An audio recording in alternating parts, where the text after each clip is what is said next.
Hi viewers. తెలంగాణకి కొత్తగా ఒక పార్టీ పెట్టి తండ్రి నుంచి అన్న నుంచి బయటకు వచ్చి సీఎం అవ్వాలన్న కోరికతో మనందరికీ తెలుసు కల్వకుంట్ల కవిత గారు. ఆంధ్రాకి షర్మిల ఎలాగో ఇక్కడ తెలంగాణకి కవిత గారు అలా తయారవుతున్నారా అనే ప్రశ్న అయితే తలెత్తుతోంది. ఎందుకంటే సీఎం అవ్వాలి, ఆ కుర్చీ మీద అధికారమో ఏమో, మరి తండ్రితో అలాగే అన్నతో గొడవలు అయ్యాయి, తగాదాలు అయ్యాయి, బయటకు వచ్చారు. టీఆర్ఎస్ అనే పార్టీ, అంటే టీఆర్ఎస్ అంటే ఇప్పుడు తెలంగాణ రాష్ట్ర సమితి కాదు, రక్షణ సేన అని ఒక పార్టీతో మరి ఏ మేనిఫెస్టోతో రాబోతున్నారు అనేది తెలియదు. ఇంకా వాళ్ళ ప్లాన్స్ ఏంటనేది కూడా తెలియదు. కాకపోతే ఏదో సాధించేయాలి, ఏదో చేసేయాలి అనే దీంట్లో ఆవిడ మనందరికీ తెలుసు పార్టీ పెట్టి ఇప్పుడు జనాల్లోకి వెళ్ళే ప్రయత్నం.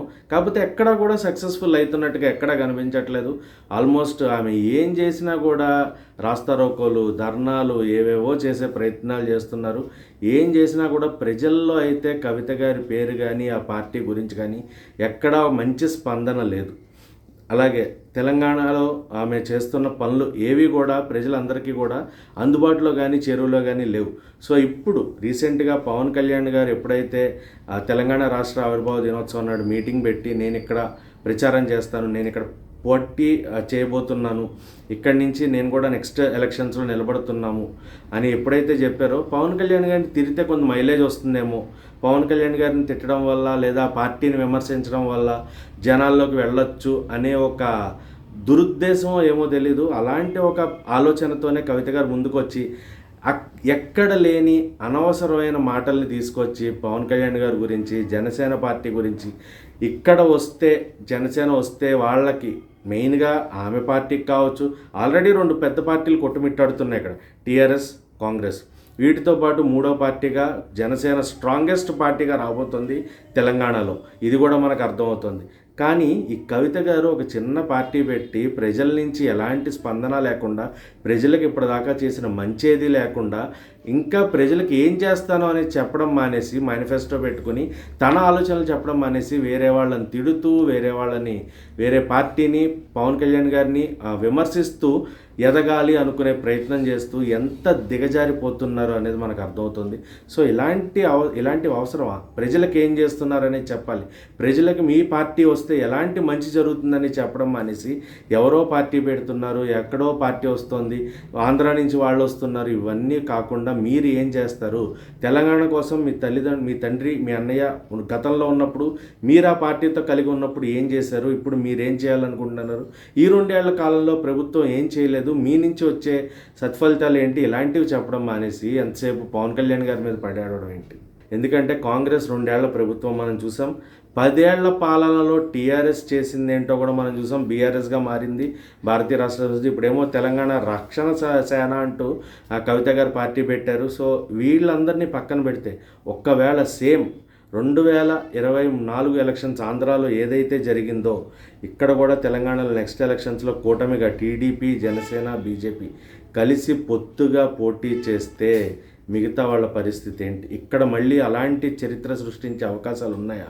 కూటమిగా వచ్చినా కూడా వాళ్ళ ఒక ప్లాన్తో ప్రజలకు మంచి చేయాలి అనే ఆలోచనతో వాళ్ళ ఒక మేనిఫెస్టోని తయారు చేసుకుని వాళ్ళు ముందుకు రాబోతున్నారా? ఏం జరగబోతుంది? కూటమి ప్రభుత్వమే మళ్ళీ తెలంగాణలో కూడా హవా నెలకొల్పబోతుందా అనే వాటి గురించి తెలియాలి అంటే పవన్ కళ్యాణ్ గారు పొత్తుతో వస్తున్నారా లేదా ఇండివిజువల్గా వస్తున్నారా అనేది మనకు ముందు తెలియాల్సి ఉంది. అలాగే ఇక్కడ కూడా నాకు తెలుసు, ఎందుకంటే కూటమి సక్సెస్ఫుల్ గవర్నమెంట్ అయింది ఇప్పుడు ఆంధ్రాలో.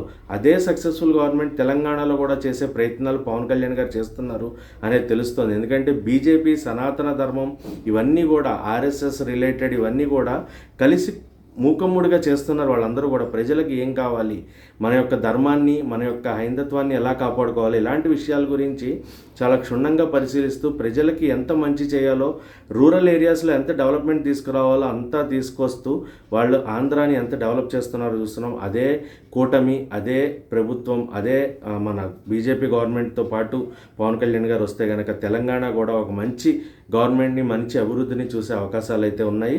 సో వాళ్ళు ఎలా రాబోతున్నారు, వాళ్ళ మేనిఫెస్టో ఏంటంటే కవిత గారు నిజంగా మీరు ఏం చేయాలనుకుంటున్నారు ప్రజల కోసం అది చెప్పి ఓట్లు అడగండి. అంతేగాని పక్క వాళ్ళని విమర్శిస్తూ పక్క వాళ్ళు ఇంకా వాళ్ళు ఏం చేయకుండానే వాళ్ళ గురించి నోటికొచ్చినట్టు మాట్లాడుతూ మీకున్న పరపతిని దిగదార్చుకోవద్దు అనేది అయితే చెప్తున్నాం. సో పవన్ కళ్యాణ్ గారి ప్లాన్ ఏంటి, మేనిఫెస్టో ఏంటి, తెలంగాణలో ఎలక్షన్స్లో ఎలాంటి వాళ్ళ ప్లాన్ తోటి రాబోతున్నారు, ఒకవేళ వస్తే చక్కగా ఆంధ్ర తెలంగాణ కలిసినట్టే ఉంటుంది. ఇక్కడ కూటమి ప్రభుత్వం, అక్కడ కూటమి ప్రభుత్వం ఉంటే మళ్ళీ ఒక తెలుగు వాళ్ళం అంతా ఏకమైనట్టుగా భావించవచ్చు. తెలుగు వాళ్ళందరూ మనం మళ్ళీ ఒక రాష్ట్రంగా, ఒక ప్రాంతంగా మనం ప్రాంతీయవాదాన్ని మనం చాటుకోవచ్చు అనేది అయితే తెలుస్తుంది. సో పవన్ కళ్యాణ్ గారు ఖచ్చితంగా కూటమి ప్రభుత్వంతోనే రావాలి, వస్తారు అని మనస్ఫూర్తిగా కోరుకుంటున్నాం.